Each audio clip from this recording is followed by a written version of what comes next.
Well, this isn't Denmark. I'm in Wales. I was supposed to be in Denmark and Sweden, but coronavirus has put pay to that. So I'm making the most of the opportunity to come to Wales. I wish I was kind of in Denmark and Sweden because I've been to both places, but it's a really good opportunity, but unfortunately not. So I've come down by the river and I'm just looking at this kind of amazing scene here. So hopefully you've got a good view of that, but the river's running under. There's actually two bridges here. Probably from here it looks like one bridge, but there's two. The bigger one in the background is a relatively modern bridge, but then the one in the foreground with all the kind of vines hanging down, it's called the Roman Bridge, which is a bit of a misnomer because it's not actually Roman. The Romans didn't build it, although the Romans were in North Wales. They didn't build that bridge. It was built about 1700s, I think. But I'm going to, there's a lovely scene, lovely rocks. River's quite full because I've had a lot of rain. In fact, it's raining a little bit now, but it seems to be coming and going. So I'm going to try and set up a nice view. Oh, here comes the rain. I'm going to try and set up a nice view, kind of looking across these rocks and through the arch of the bridge, get the bridge in detail, and hopefully some light shining kind of behind the bridge that will pick it out nicely, but also try and get some nice movement in the water. And what I'm going to do is I'm going to try and get enough movement in the water to show that it's water moving, but not too much that it makes it look too fluffy. So everybody's got their own personal kind of views on this. Some people hate kind of the water movement that you see in photographs. I like it, but only if it gets the balance right. So I'm going to talk you through how to do that and what my personal taste is, but doesn't mean that you have to do that exactly. Taste is an individual thing, but when I get the results, I hope you like them, and I'll get set up and then we'll come back and have a chat. Well, I'm set myself up and I've got a nice composition. So what I think I've arrived on is I'm using these rocks, lovely covered in moss in the foreground, leading into the river. Hopefully you can see that. And then there's these trees that are kind of growing up on the bank, and then they've got branches coming over, and they form a nice kind of frame for the image. So it will always be, there's two particular challenges when you're photographing waterfalls or rivers or kind of these circumstances. One is almost invariably, because you're low down close to the river, you'll be looking up and there'll be bright sky because you tend to be down in a darker place with bright sky up on the horizon, which is one challenge. But then the other challenge is that there will always invariably be branches sticking in and poking into the screen. So you've got to work with it. So I'm trying to use them as a frame, and they actually kind of form almost like a parallel of the bridge. So you've got the bridge in the distance, but then almost like a natural shape matching the bridge. Hope that makes sense. And then as for the brightness in the sky, what I'm going to do, I'll try and show you the composition I've arrived at. So I'll get you this quite bright. So I've got the trees obviously on both sides, kind of matching the bridge. But my challenge here is this bright bit up in the kind of top corner. I think 99 times out of 100 you'll find that when you're photographing kind of a bridge or a river or a waterfall, you'll get that bright sky. So I'm going to take an image compensating for that brightness, which I'll do now. So I've got to drop down. I'm on f13 and I'm going to drop my exposure right down, so the scene is virtually black apart from that bit of sky. I'm going to take that image, and now I'm going to go back and take an image. Just bear with me a second while I'm going to focus over there, and I'm going to take an image based on an exposure for the kind of green and the undergrowth, which on f13 gives me about half a second, which is nigh on perfect, because my personal preference for water movement is about half a second. So it's enough that you get the movement, but not so much that it turns into like candy floss.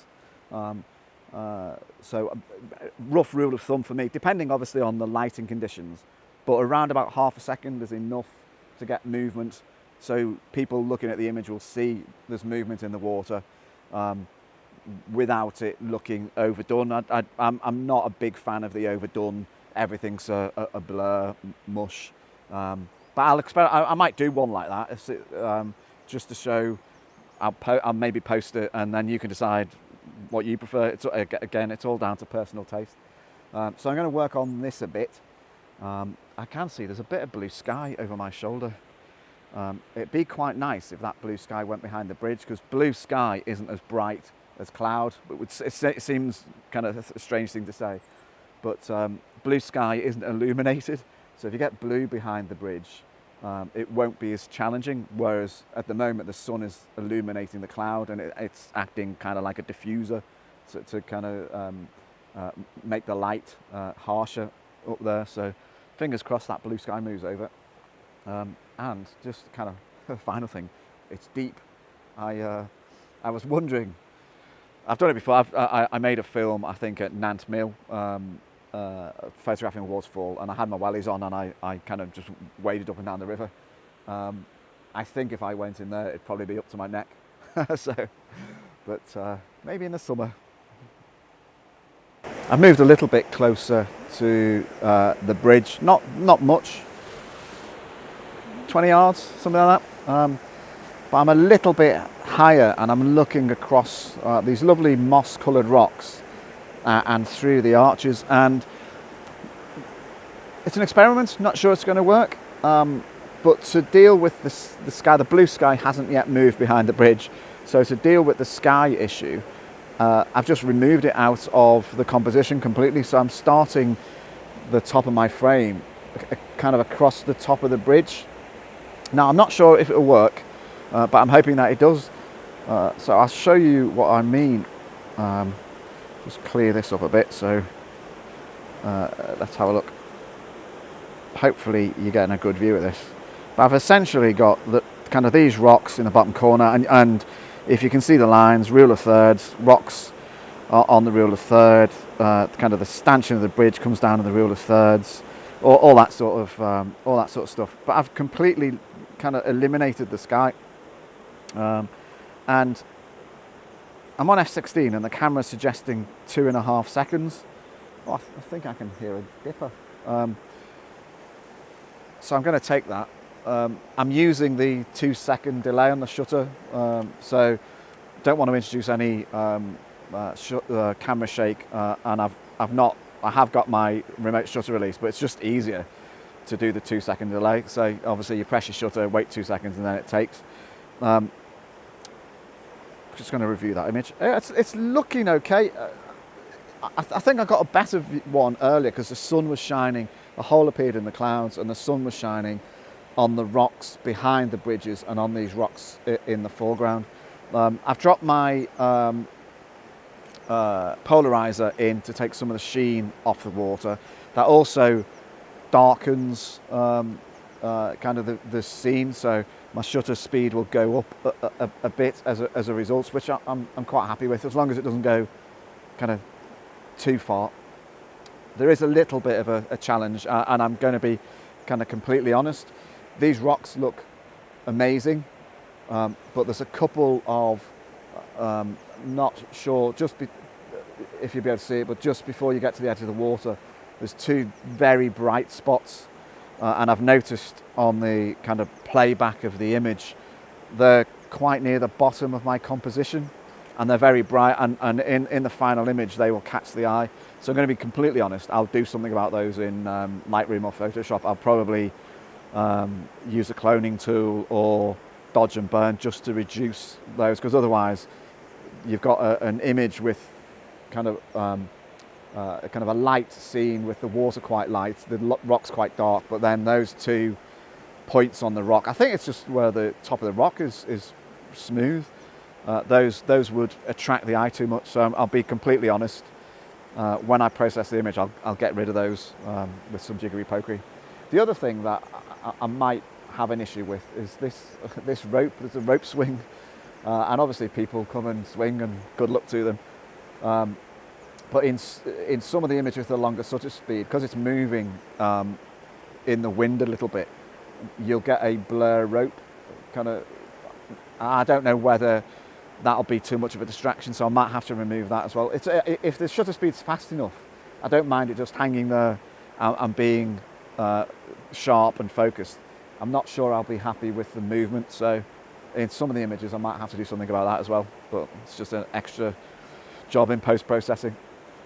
Now, I'm thinking of trying to go over the other side and see what the view is like over there. One of the challenges I'm getting now is the sun is kind of, if the bridge is at 12 o'clock, the sun's at about 11, kind of almost 11, and it's starting to shine on the front of the lens.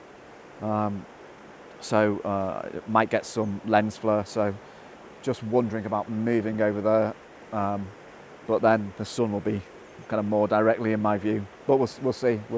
Might stay here for a little bit and then go over the other side. I've come the other side of the river.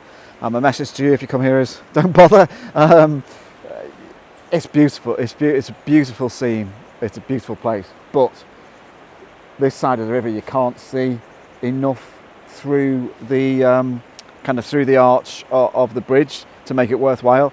And at this time of the day, the sun is kind of directly over there. So the only way you'd get anything from this side of the river would be if you kind of waded into your neck. So if you come here, don't come on this side of the river, the left-hand side from the bridge.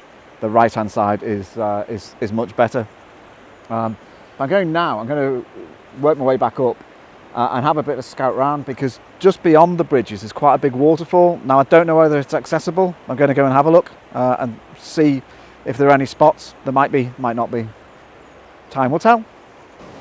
It is a big set of falls, but it's not really accessible. And so I'm on the bridge. I'll try and show you, make sure I don't get run over. So I mentioned the two bridge earlier. So there's the Roman bridge, and I was obviously beyond there looking this direction, and I've come up to this bridge and I'm looking down at the falls. So look at the way my tripod's set up, it's hanging over the edge of the kind of walkway. But it's a big, impressive set of falls. We've had a lot of rain recently, so that helps, but it's not accessible. There's no way down there that wouldn't involve dying. But I think it's interesting, because I don't know what this building is, but it looks like it's been associated with the falls, because there's a pipe coming through here. So I've tried to take a couple of images, but they won't be anything special. It's too kind of difficult to get a composition, but it's worth showing you. Hope you enjoyed seeing them. I don't know whether there's a way down the other side of the falls looking under the bridge, but it's too slippy to try that. So anyway, I hope you enjoyed the trip. I'm just checking I'm not getting run over. I hope you enjoyed the trip to the Roman Bridge. And any questions, let me know. Always enjoy the comments and thumbs up and subscribes. And I'll see you next time. Cheers. Bye.